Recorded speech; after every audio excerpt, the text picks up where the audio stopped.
صحیح بخاری کی حدیث نمبر 248۔ نبی کریم صلی اللہ علیہ وآلہ وسلم جب غسل فرماتے تو آپ پہلے اپنے دونوں ہاتھ دھوتے، پھر اس طرح وضو کرتے جیسے نماز کے لیے آپ صلی اللہ علیہ وآلہ وسلم وضو کرتے تھے۔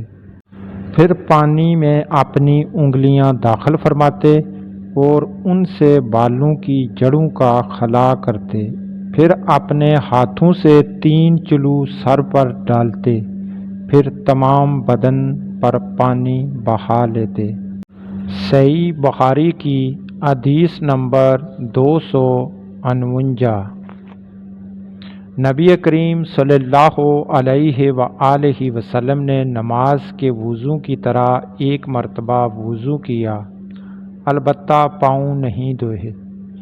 پھر اپنی شرمگاہ کو دھویا اور جہاں کہیں بھی نجاست لگ گئی تھی اس کو دھویا، پھر اپنے اوپر پانی بہا لیا، پھر پہلی جگہ سے ہٹ کر اپنے دونوں پاؤں کو دھویا۔